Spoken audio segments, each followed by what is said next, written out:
asyrofil anbiya'i wal mursalin wa ala alihi wa sahbihi ajmain. Alhamdulillah, pertama-tama yang paling utama adalah kita panjatkan puja-puji bersyukur kita kehadirat Allah Subhanahu wa taala. Tak lupa juga kepada para sahabatnya, tabi'in dan tabi'atnya, serta kita selaku umatnya, amin ya rabbal alamin. Pada kesempatan kali ini, sebelumnya perkenalkan, nama saya Sri Rahayu dengan NIM C2286206027. Saya merupakan mahasiswa dari S1 Pendidikan Guru Sekolah Dasar semester 2. Di sini saya akan memenuhi salah satu tugas, yaitu dari mata kuliah ISBD, di mana dosen pengampunya yaitu Miss Melina. Sebelumnya di sini saya memilih salah satu tugas, yaitu mengenai tentang kasus yang telah terjadi belakangan ini, yaitu tentang bullying, di mana saya mengambil salah satu tema yang berkaitan dengan kasus tersebut, yaitu manusia dengan nilai moral dan akhlak. Baik, untuk mengawali presentasi ini, mari kita lapatkan al-basmalah. Bismillahirrahmanirrahim. Sebelumnya, apakah tahu apa itu bullying?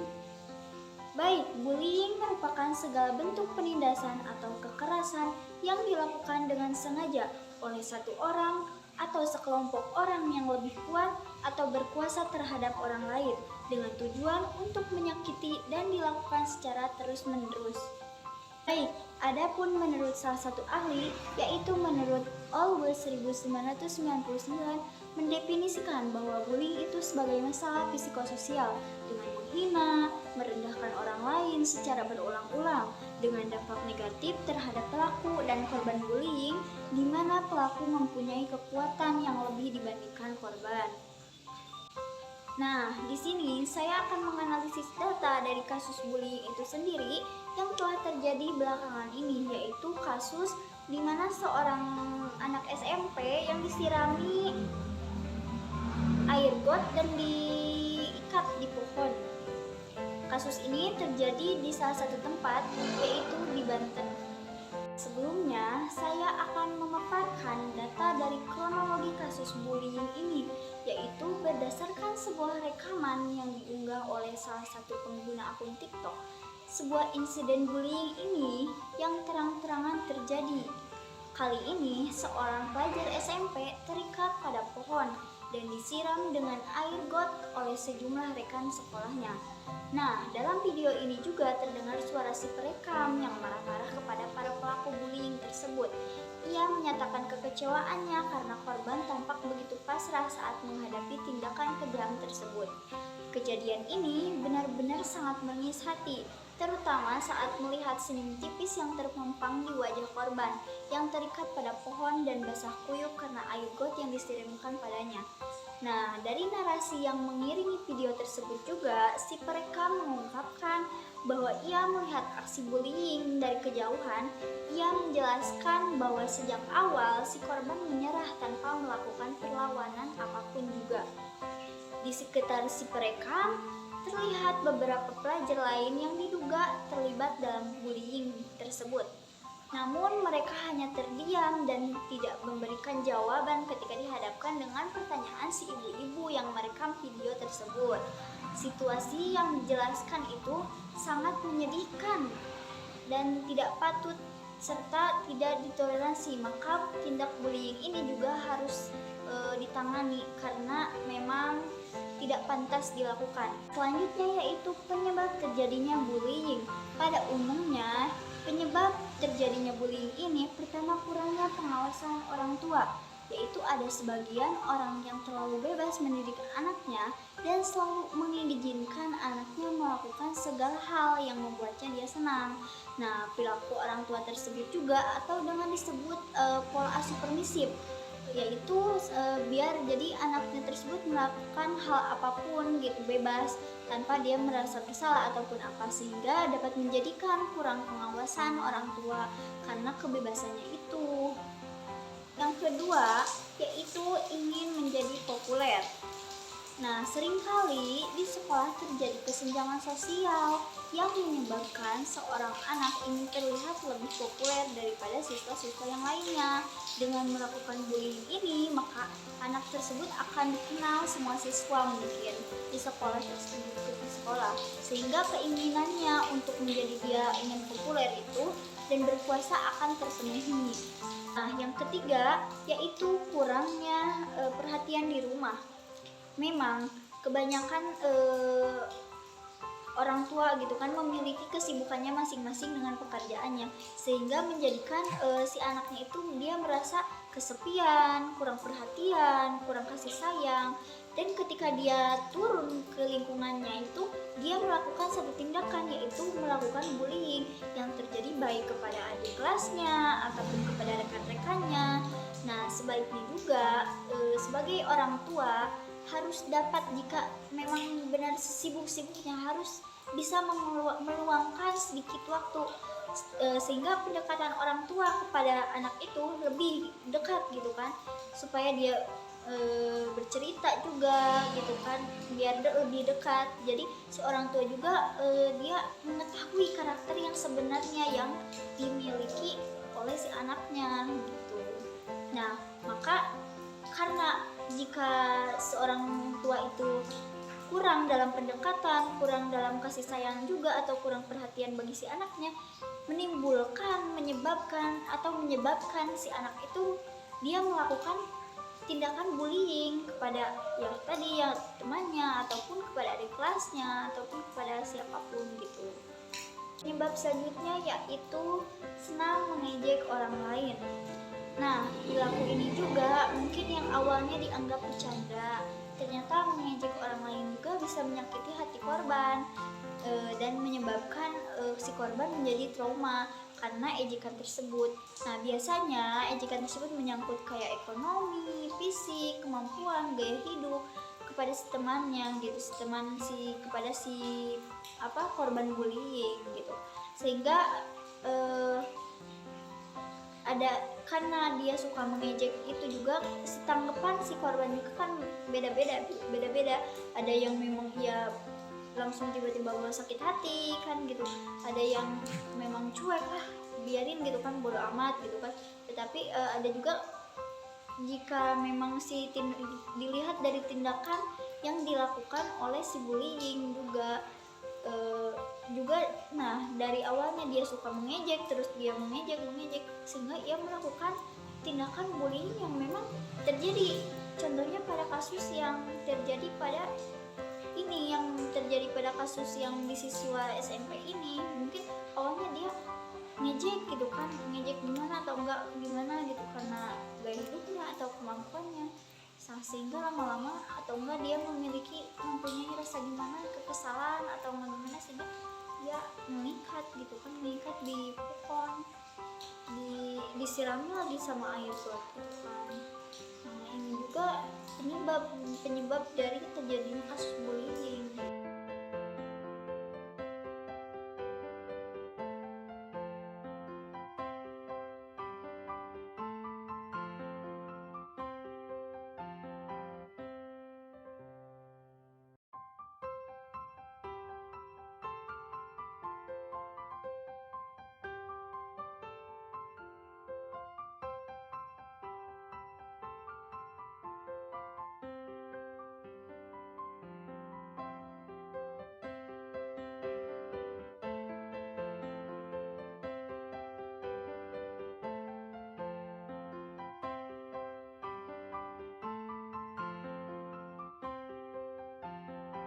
Baik, untuk penyebab yang terakhir yaitu memiliki rasa balas dendam. Nah, mungkin terjadinya kasus bullying ini juga karena si para pelaku itu mereka pernah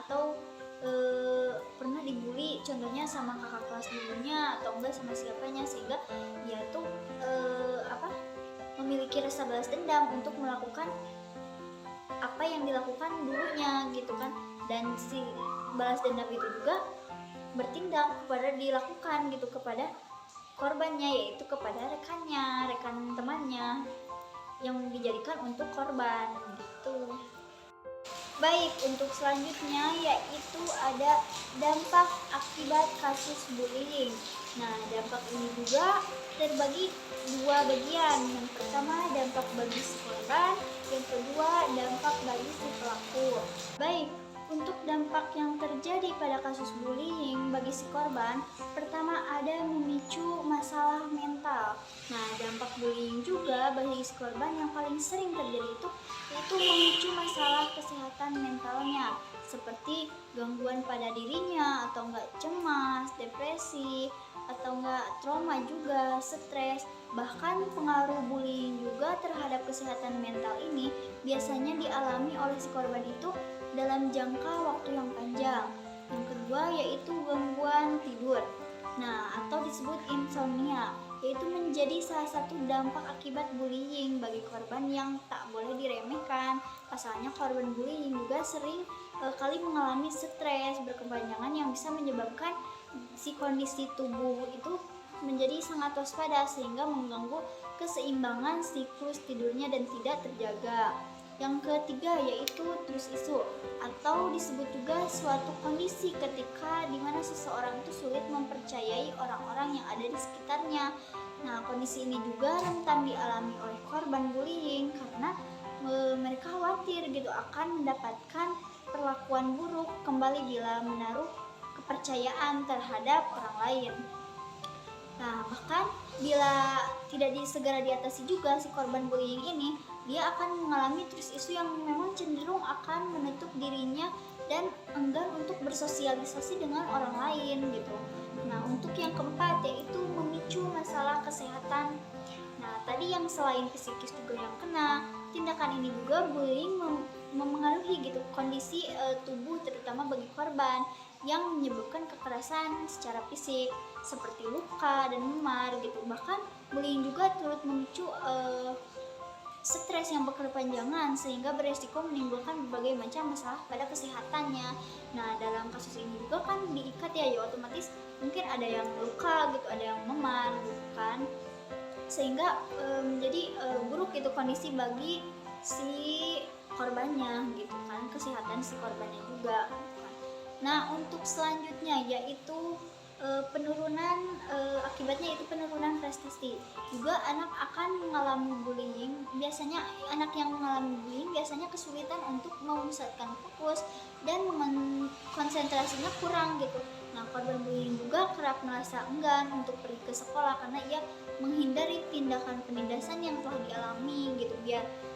Bila dibiarkan juga terus-menerus si kondisi tersebut akan berdampak juga pada penurunan prestasi akademik si anak atau si korban gitu. Nah, baik, sekarang yaitu adapun yang kedua dampak akibat terjadinya bullying bagi pelaku. Yang pertama ada tidak berempati. Nah, dari tidak berempati itu sendiri yaitu jadi mengakibatkan bagi si pelaku itu jadi dia tidak saling menghormati gitu, karena atas kejadian itu tadi dia tidak sepenuhnya dia kembali lagi ke yang sepertinya yang awalnya biasa gitu kan kepada si korbannya, tetapi dia jadi tidak saling berempati, tidak saling menghargai atau begitu. Nah, yang kedua yaitu berpikir bahwa bullying itu hal biasa.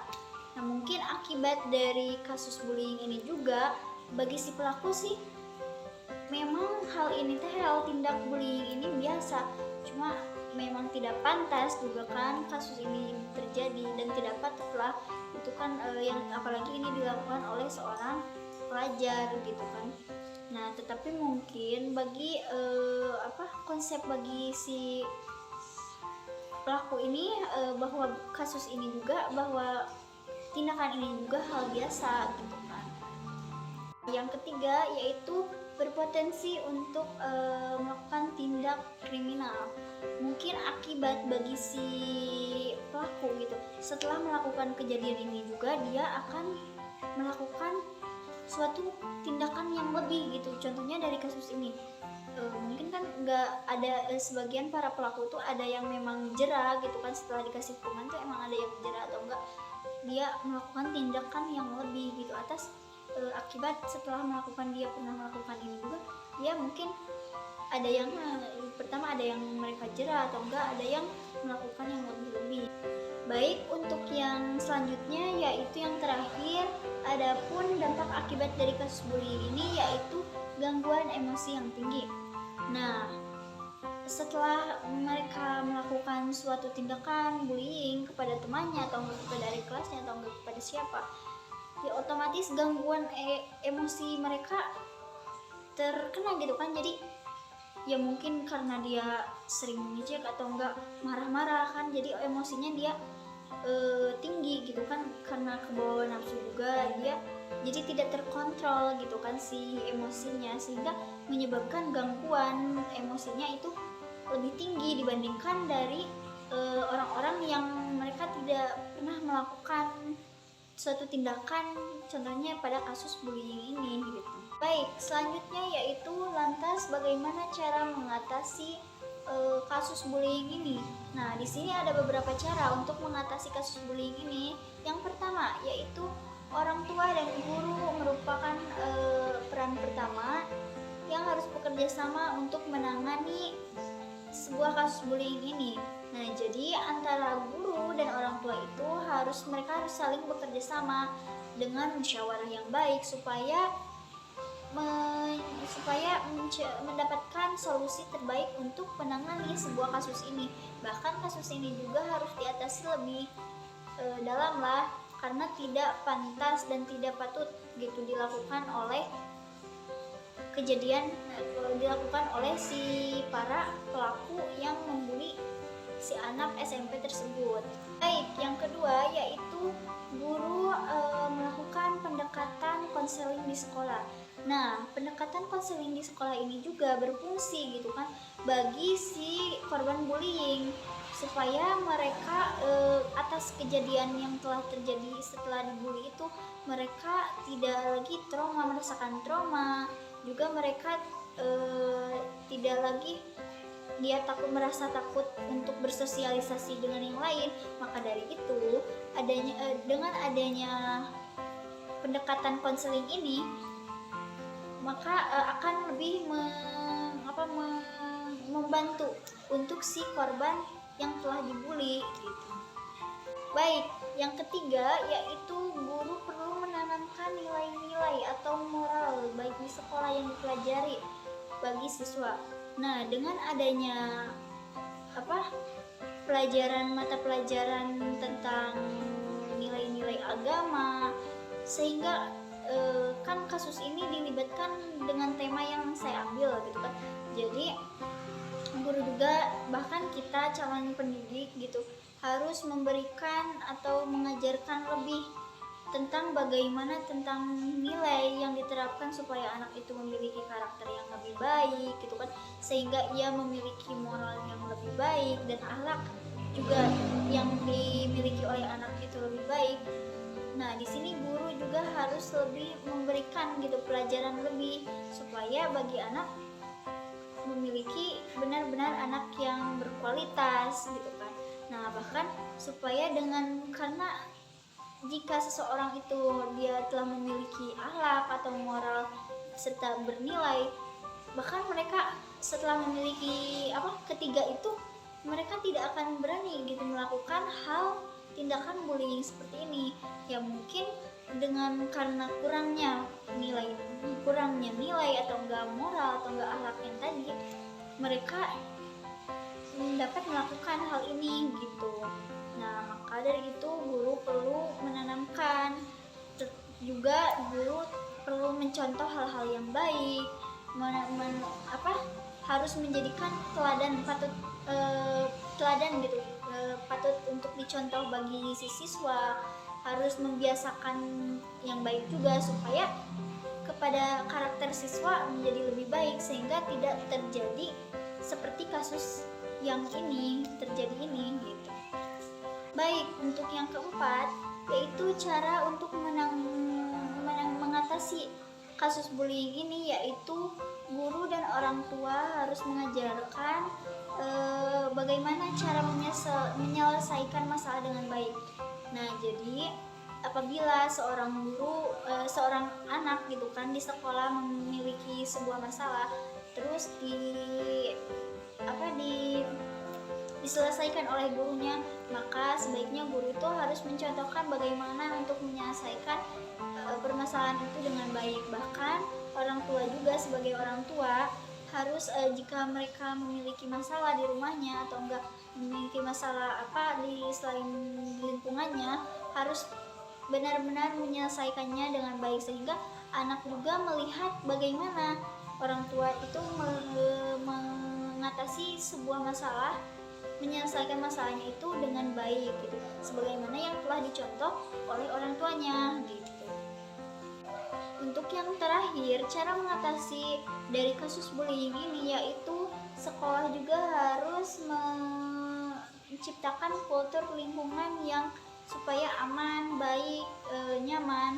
Bahkan dengan kenyamanan atau ketentraman di sekolah juga menjadikan mereka siswa itu dapat berinteraksi atau bersosialisasi dengan baik, sehingga tidak menyebabkan terjadinya kasus bullying ini, yaitu bahwa bullying merupakan suatu tindakan tidak terpuji berupa penindasan yang dilakukan oleh seseorang ataupun sekelompok orang dengan tujuan menyakiti orang lain, baik secara fisik maupun psikis.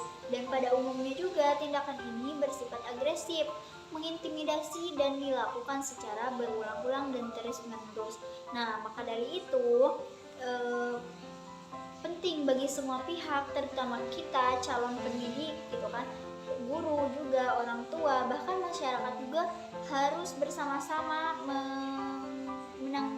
mengatasi gitu, mengurangi dari terjadinya seperti kasus seperti ini gitu, supaya juga pengawasan orang tua itu harus lebih, supaya si anak terpantau bagaimana dia ketika di lingkungannya, atau enggak guru juga dengan di lingkungannya guru dapat melakukan pengawasan yang lebih. Bahkan di masyarakat juga harus melakukan suatu program dimana untuk mencegah dari sebuah kasus yang telah terjadi, contohnya dengan kasus yang telah terjadi belakangan ini gitu. Bahkan di sekolah juga harus diadakan dengan adanya program-program untuk mengatasi atau mencegah seperti kasus ini juga. Serta pertama, didikan orang tua harus lebih, orang tua itu harus lebih menanamkan akhlak yang benar-benar gitu. Jadi didikan orang tua di rumahnya yang memang harus benar-benar lebih baik gitu, sehingga ketika si anaknya itu mengimplementasikan atau enggak berbaur dengan teman-temannya di luar, itu harus dengan pergaulan yang lebih gitu, sehingga pergaulan juga memang diutamakan. Karena sekarang kan udah banyak ya di lingkungan tuh anak-anak udah banyak circle mah, yang ini si A, si B, sehingga ada yang terkucilkan, sehingga terjadilah kasus seperti ini. Ya mungkin kita juga sebagai calon pendidik gitu kan harus bisa mencegah supaya kasus ini tuh tidak berulang-ulang gitu, tidak terjadi lagi, bahkan tidak terjadi seperti kasus yang fatal ini. Mungkin sekian presentasi yang bisa saya sampaikan, mohon maaf masih banyak kekurangannya. Wabillahi taufiq wal hidayah. Wassalamualaikum warahmatullahi wabarakatuh.